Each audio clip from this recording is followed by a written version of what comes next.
The Utah Jazz are not only one of the most disappointing teams of this NBA regular season, they might actually be the most disappointing team in the NBA this season. After last year, they finished with a 52-20 record, the best regular season record in the NBA. They were obviously second round exits versus the LA Clippers.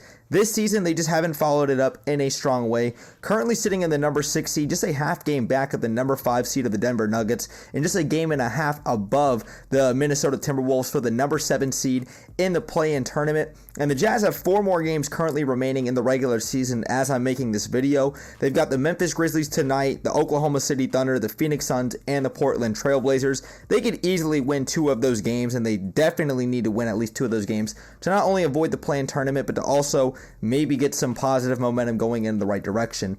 But a big reason as to why the Utah Jazz have struggled this year, and I'm telling you the main reason as to why the Jazz have struggled this year, is because of head coach Quin Snyder. Now, while yes, the Jazz have had a lot of issues to deal with this season with not only continuity and chemistry with a lot of new guys coming off the bench aside from Jordan Clarkson, Daniel House has been a great upgrade. The Jazz traded for Eric Pascal. Hassan Whiteside's been a phenomenal rim protector for the most part coming off the bench as well. Rudy Gay, Trent Forrest has really solidified himself as a good rotational piece off the bench.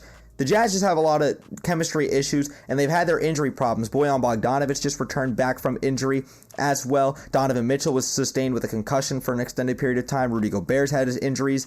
Mike Conley's missed time, and mostly just due to the fact that he's getting his rest on back-to-backs, etc.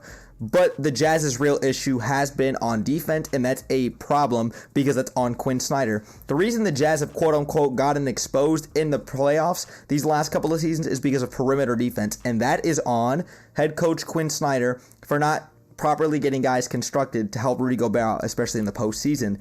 So let's actually talk about why the Jazz have struggled. And I'm going to read some stuff off of Jazz Country, one of the best Jazz Instagram pages out there. So there was a huge defensive drop-off with the Jazz this season in comparison to last year. The Jazz were ranked number 2 in defensive efficiency, but now they rank number 11 in defensive efficiency. That is a significant drop-off. And while the Jazz are still, I believe, ranked number 1 in offensive efficiency, which, God, I don't know how, because sometimes the blender just doesn't work. The Jazz are basically a middle of the pack or an upper middle of the pack defensive team this year, which is a huge drop off from last season. Speaking of defense, there's just a lack of hustle and also just not a lot of effort on the defensive end at times, especially on the perimeter.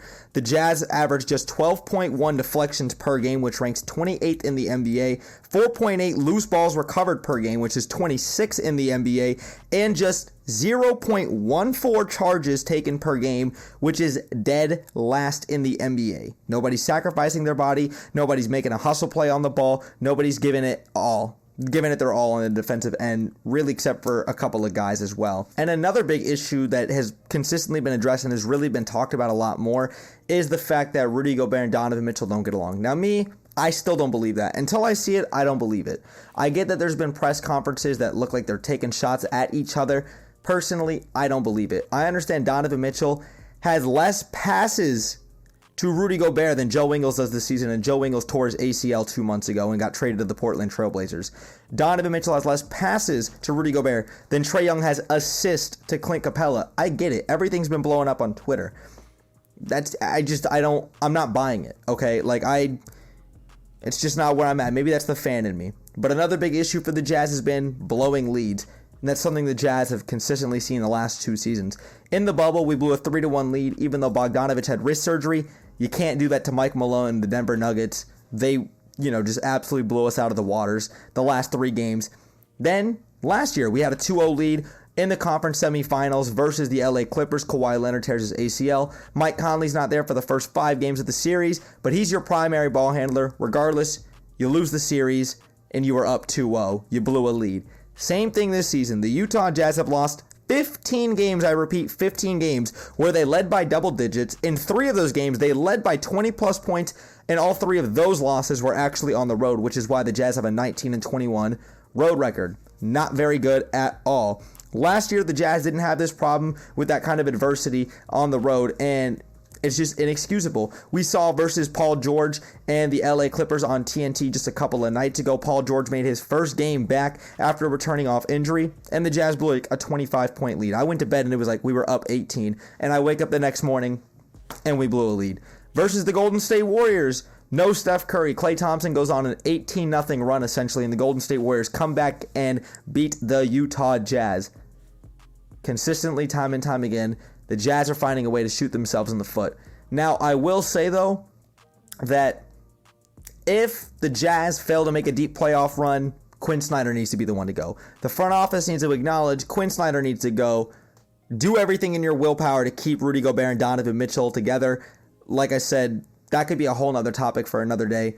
I believe Quin Snyder's the issue with this team, and that breaks my heart because I've met Quin Snyder. I think he's a phenomenal guy. He is a very good coach, and he's proven every single year that he can get the job done for the most part in the regular season. Let's just see in the postseason. I'm going to hold off all of my reservations until I see what the Jazz do in the postseason. If we're a first-round exit, maybe we make a deep conference finals run.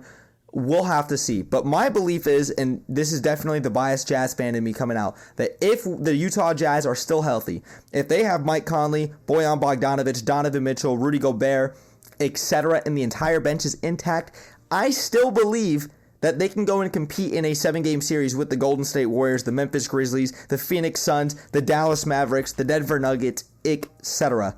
I do believe that the Utah Jazz can still make a deep playoff run. I still believe that they're capable of making a deep playoff run if healthy. I think the Jazz need to probably win 3 out of these last 4 games to really build some positive momentum heading into the postseason.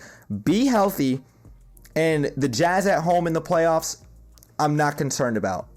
I really do believe that the Utah Jazz still have a legitimate shot, but I will hold off all reservations until the Jazz are either eliminated from the postseason or whatever happens.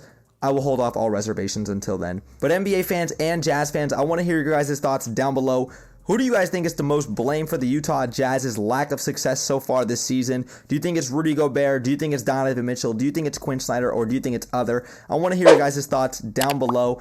And if you guys enjoyed today's video, make sure you guys drop me a like. It takes 1 second and it helps me and the channel out tremendously. Make sure you guys consider hitting that subscribe bell for me as well. And before I actually let you guys completely go, if you guys don't know, obviously I'm a big Utah Jazz fan, if you couldn't tell already. I'm going to be doing live streams for the playoff games as well, so make sure you guys come in there and join in. I think it'd be a lot of fun for the whole Jazz community to come into there and, really enjoy this experience together, and hopefully we do really good in the playoffs. But thank you guys again so much for sticking around for the whole video. Brett James, aka BJ, I'm out, y'all. Peace!